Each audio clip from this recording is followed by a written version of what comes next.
Ассалаумағалейкум. Жаңа қазақ әліппе, жаңа әріптер жайлы бір ойлармен бөлісейін деп едім. Өзіме де керек еткені семинарға, ғылым академияға шығу керекпін. Сонда және де сіздерге де таныстыру, кішкене ойларыңызды өзгерту. Мен латын әріп жайлы 5 жыл жүрдім. Өзім қағидаларымды жазғанмын. Қандай болуға тиісті. Осы Фейсбукта қазақ әліппе деген терсеңіз, ол жерде менің парақшам бар. Және ол жақта жазғанмын 20 әріппенен де бізге жазу болады дегенде.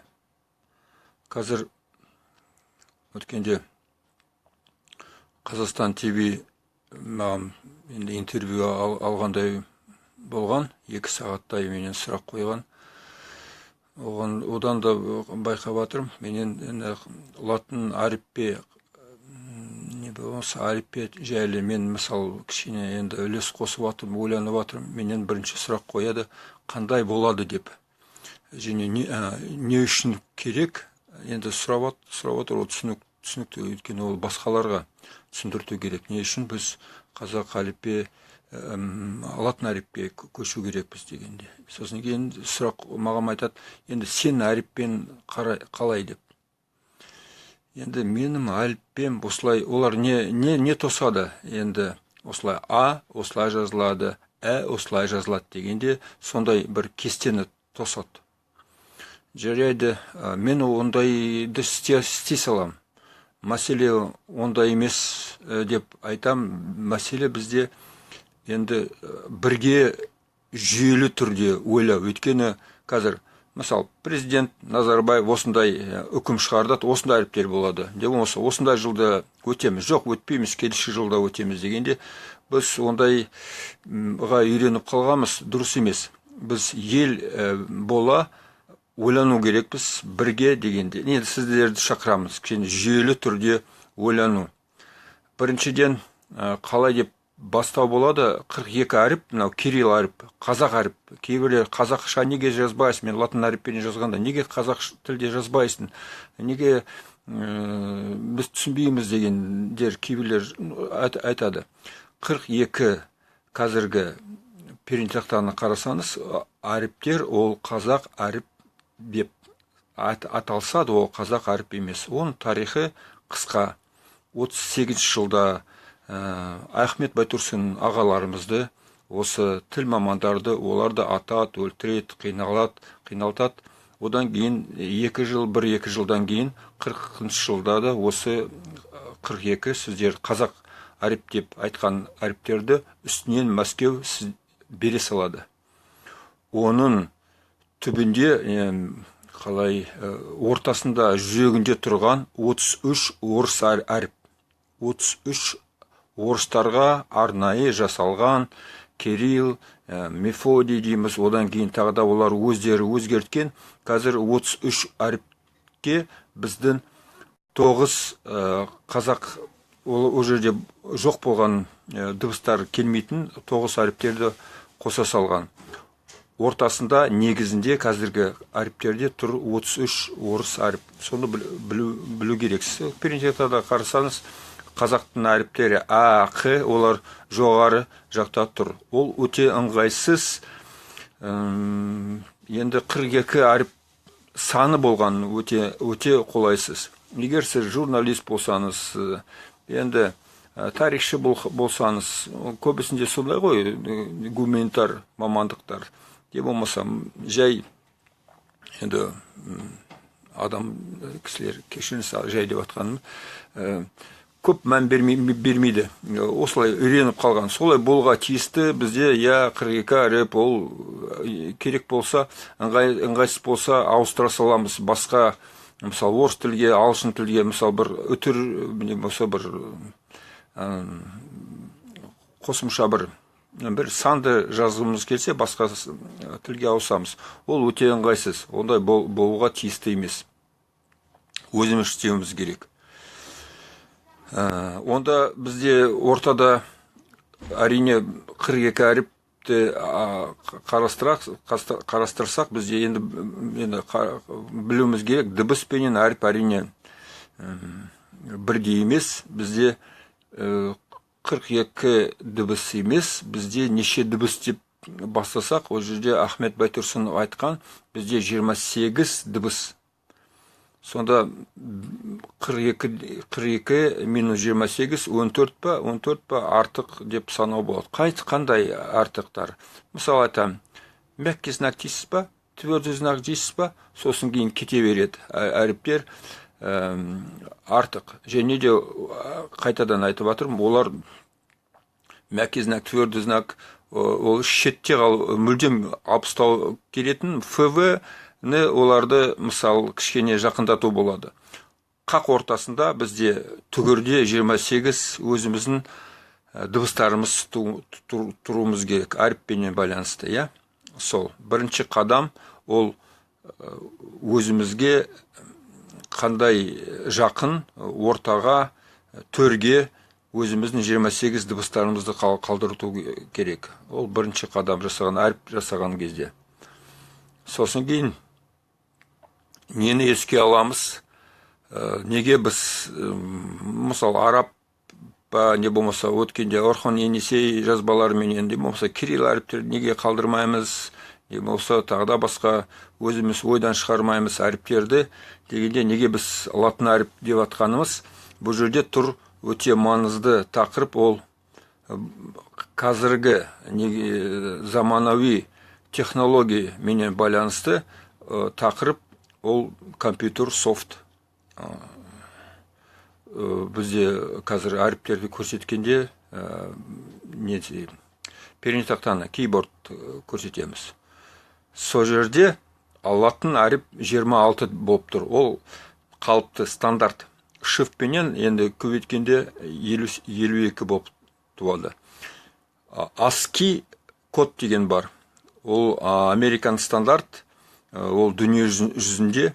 Біз сол ASCII кодпенен өз-өзімізді байланыс тілімізді, әріптерімізді сол ASCII кодпенен жақындауымыз керек. Кәдімгі сол ортада, түбінде, жүрегінде тұрса, бізді сол әріптерге өте жақын болу керек. Ал A2 нүкте менен, не болмаса басқа, ол extended бар. Ол да ASCII, бірақ та кішкене ұлғайтылған 128 егер қақ ортасында тұрса, а егер ұлғайтылған болса, онда 256 болады, иә? Ол да ASCII. Бірақ та біз қақ ортасына жақын болуымыз керек, 128. Сонда ешқандай проблема мен кездеспейміз. Өзіміздің жеткізгенде кез келген компьютерда дейміз, телефондарда жаңа жаңалықтар, технология болады, ол жақта да біз алда боламыз. Және де одан да көп айтатын қандай жақсылықтар болады. Жаңа программалар жасап жатыр, дүниежүзілік адамдар қолданып жатыр, біз қолданбай жатырмыз. Өйткені біздің әріптеріміз ол жақтан жүрмей қалады. Көп программалар бар, текстпенен істейтін.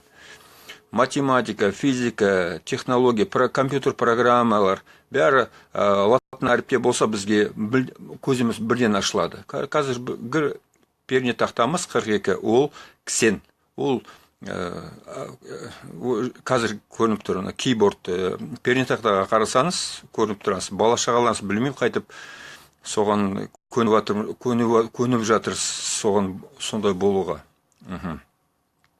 Қазіргі қазақ тілде программистерді таба алмаймыз, істеп атқан, үйретіп атқан, ол да бір көрсеткіштер. Интернетте тақырыптар, нақты ғылымнан қазақ тілде өте аз кездеспейді деп айту болады.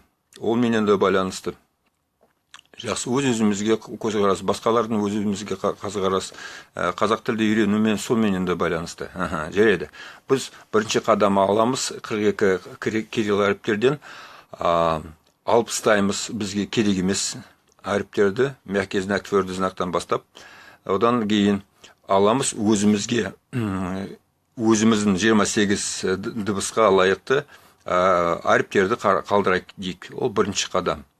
өзіміз істеп жатырмыз, жүйелі түрде қарастырып жатырмыз. Жүйелі дегенімізді қандай жүйе? Бұл жерге ең бірінші талап ол қазақ заңға байланысты. Тіл заңы бар өзіміздің. Мысалы, ал ұлттың енді тайпалардың өз тілдері болады, өз ішкі заңдары болады. Бізде ішкі заңымыз бар.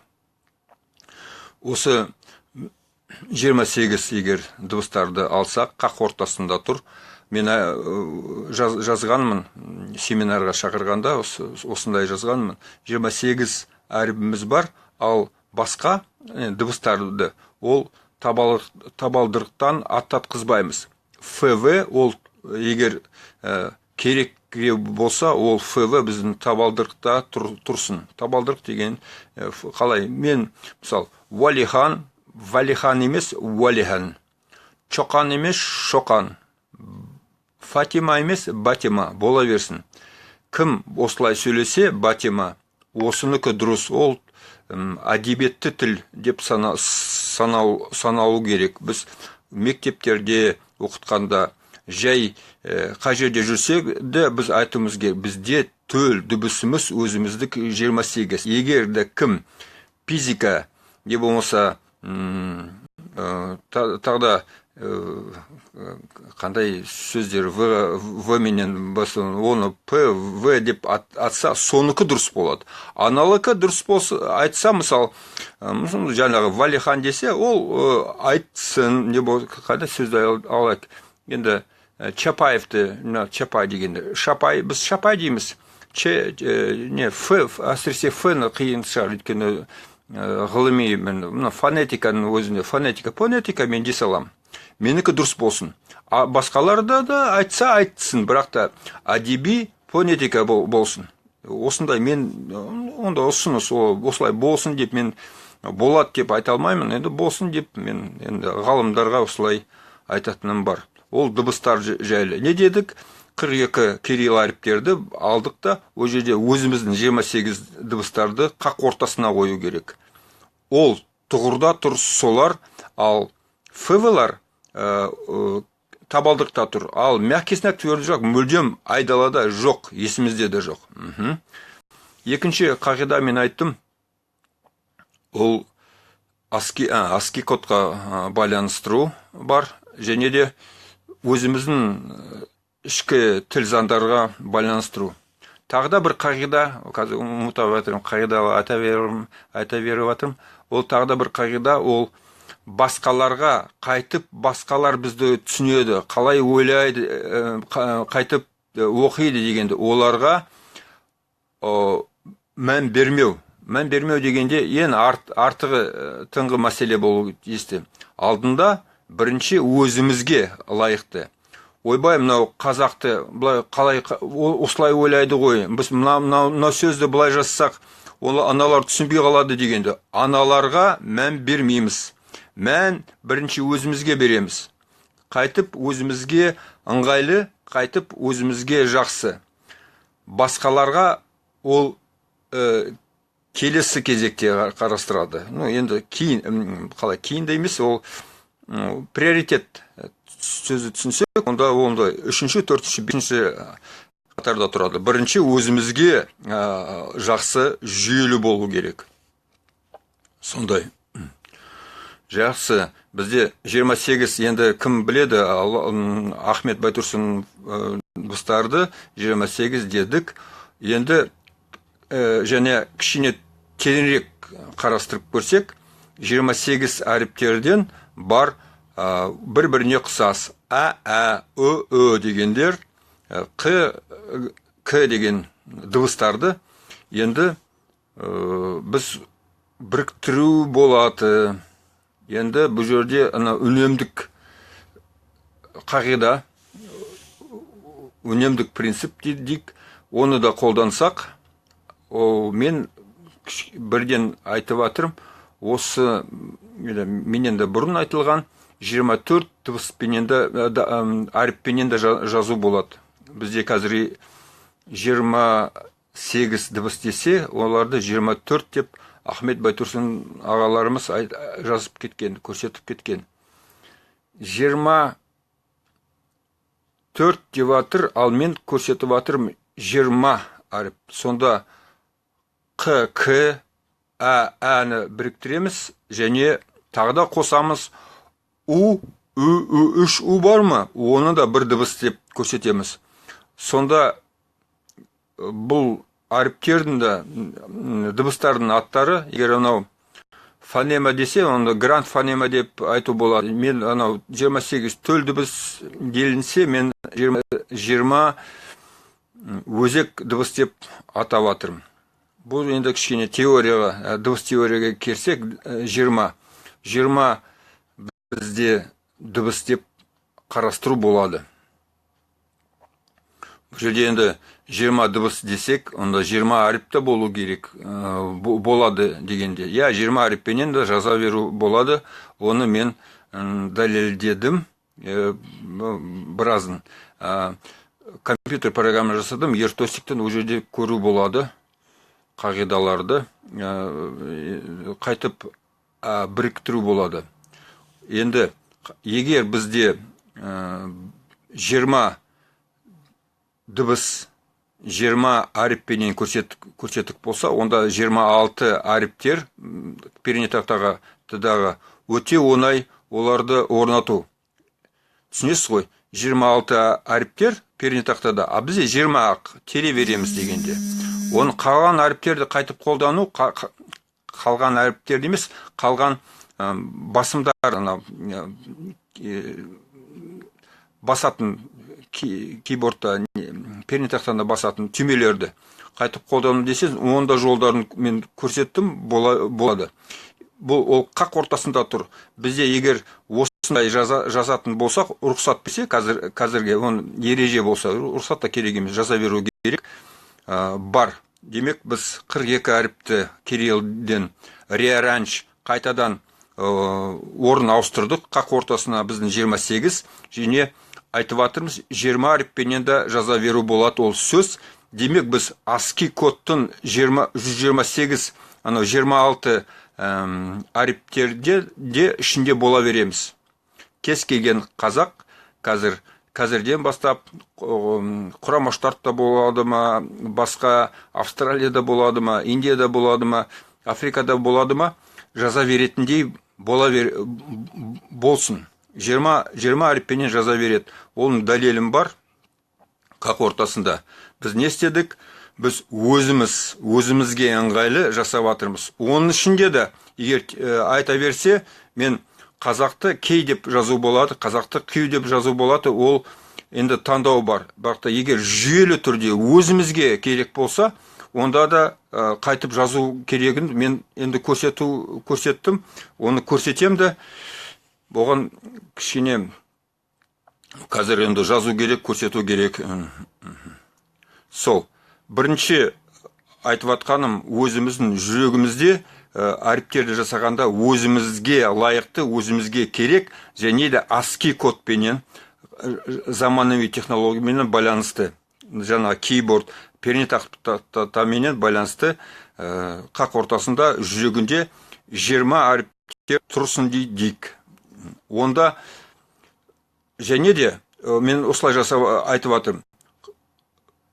20 тұрады ғой, а егер керек болса, анау нүктелерді қою, айтып атырмыз ғой, Q, екінші Q-ні қайтып жазамыз, әні қайтып жазамыз дегенде, ол жерде нүктелерді қоя беру болады. Ол екінші шеңберде, қақ ортасында 20 дыбыс тұр, ар жағында тұрған 28-ге ұлғайту.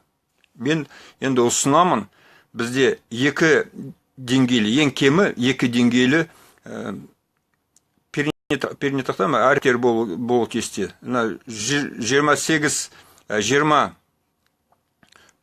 өзек әріптер және 28 төл ар жағында ұлғайта салу болады. Керек кезде балай да жазатындай. Сол, енді оны бәрін осылай дауыстап жазбай көрсету ыңғайсыз, бірақ та компьютер программа бар, ертостик аталатын, оны көрсететін қалай жасау. Енді нені айту керек, айту болатын еді. Айтатын көп. Менімен бір сұрақтарыңызды қойсаңыз, мүлдем жақсы болатын еді. Қалай? Мен енді ерінбесем, осы ертостик қайтып істейтін, кішкене бір шетін, бір видео жасап, көрсетіп көремін. Сол. Қандай